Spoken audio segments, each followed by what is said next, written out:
guys, how you doing? Chris Rod, Sun City Lawn Care.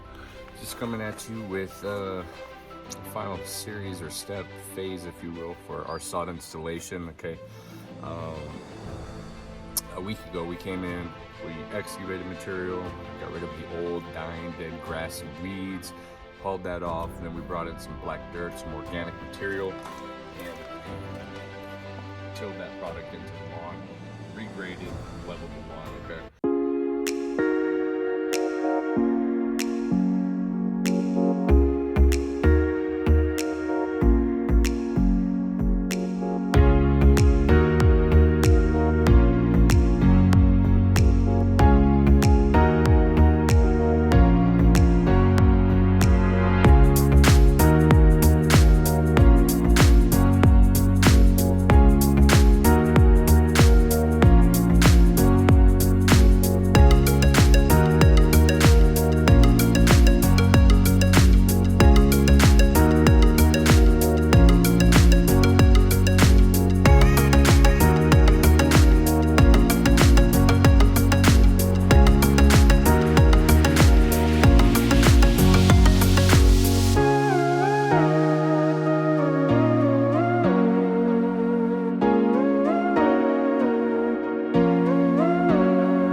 Before I move on to this week, the last step that we did was that we treated the lawn with a non-selective herbicide, and that's to ensure that you do have a kill effect to any existing root systems or grass or weeds that may have been missed. Okay, so we didn't want them growing back.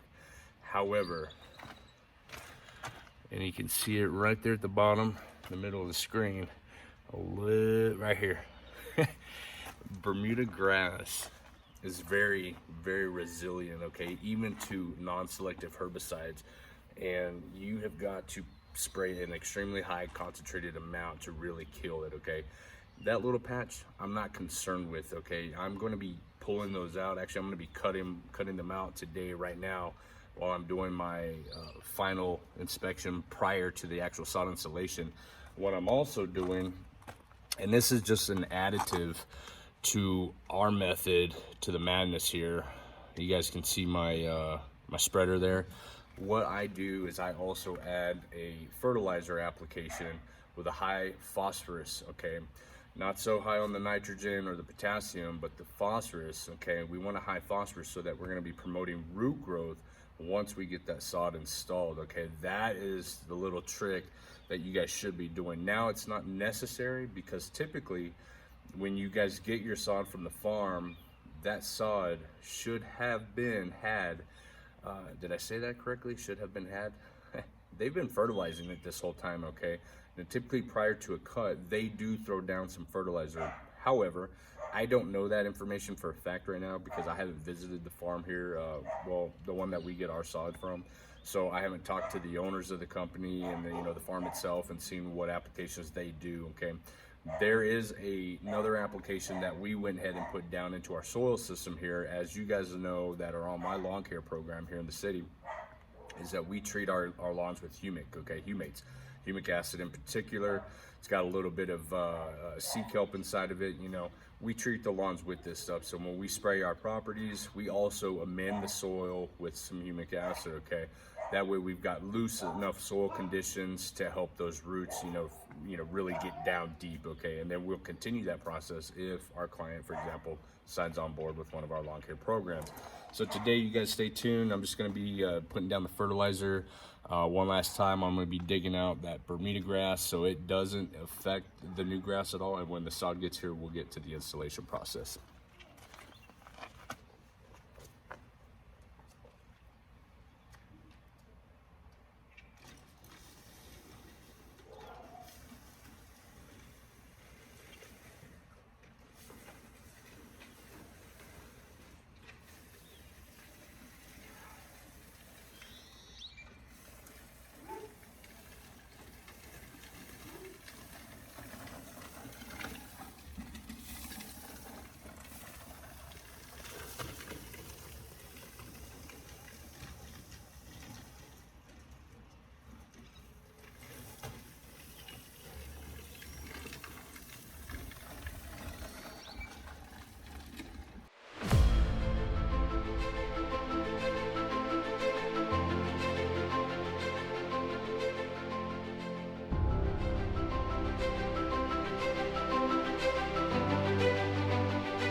As you can see, it's already starting to transform this backyard.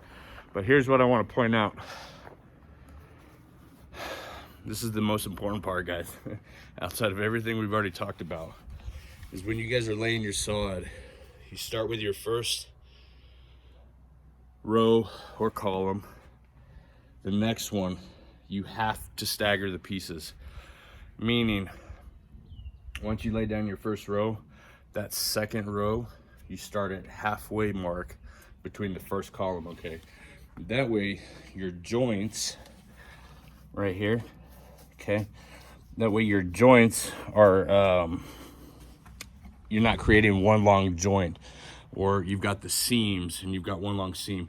You stagger them, okay? So if you guys were ever doing this on a slope, any kind of decline, if you have water wash off, that water doesn't ride or drain down the one staggered seam that you create if you do it wrong. If you do it right, okay, and you stagger your pieces, you will never ever have that problem, okay? Here's the second part, okay? When you guys are doing your edges, overlap the piece, okay? And then you're going to make a cut there, all right? And I'll show you that as we continue.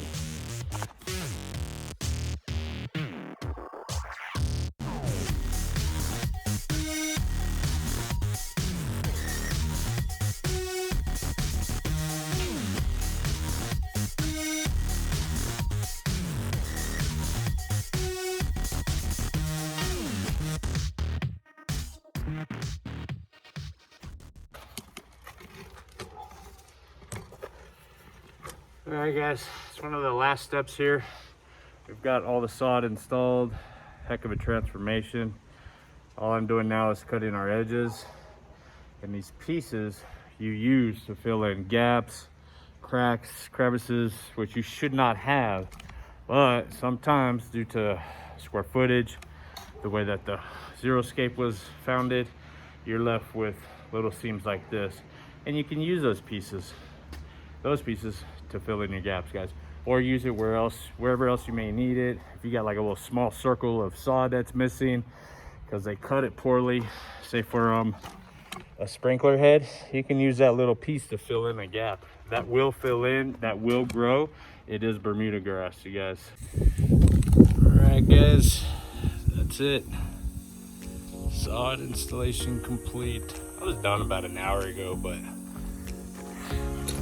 my 5%, 10% coverage wasn't enough. So I think we'll get some more real quick, which is not normal. But in addition to that, some of the pieces, the slabs I got I wasn't too impressed with.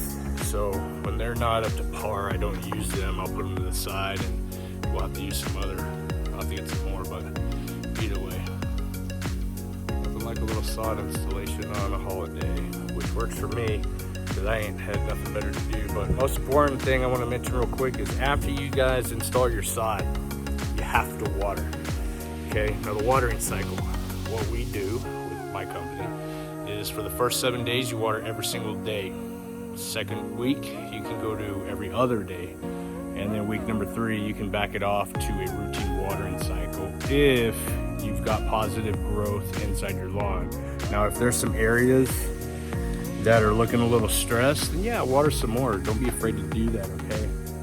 We adjusted these sprinklers this morning. When I got here, we did notice we had a couple issues up front, in which the homeowner is going to go ahead and throw down some more water with the manual, or the sprinkler you see on top of the table there, the little oscillating one. And we've got a 2-minute zone on the far end, which we definitely need to bump that up to at least 15 minutes. Now, here's the most important thing about watering, guys, and I'm going to point this out because this is somewhat of an educational video that I'm making, is that when you do water, you want to make sure you're watering enough, but not overdoing it, okay? Can you overwater sod? Absolutely. Can you overwater seed? Yes. When you do sod, okay, you want to make sure that, get down in here, that the water is going through the material, and you should have a 1-inch layer of sod here. That should be the thatch layer with a little bit of soil. It should be anywhere from 1 to 1.5 inches. Now, when you lift that sod up, okay, you're gonna get your black dirt, your topsoil. That should be moist. That's what you want. If your sod is not, if the soil beneath the sod is not moist, okay, and it still looks a little dry, you need to bump up your watering, okay? Now, if it is completely muddy looking and just oversaturated and it's puddling, you're watering too much, okay? Do not do not overwater your sod. You just want that soil to remain moist. You want it to remain moist throughout the majority of the day. You want to water in the mornings only, okay? There are some companies that are going to tell you to water twice a day. In my experience, it's not necessary, depending on your climate, but you can keep it to once in the morning. And the sun's shining some light on that new sod there. There's the green effect. There we go, guys. All the cutouts are done, all the pieces are laid. That is my sod installation. If you guys have any questions, feel free to leave me a comment down below, or hit me up on Facebook, YouTube, Instagram. You can even email us, suncitylawncare@gmail.com. If you got questions or you'd like us to do your installation for you, have at it, guys. Enjoy your Mother's Day.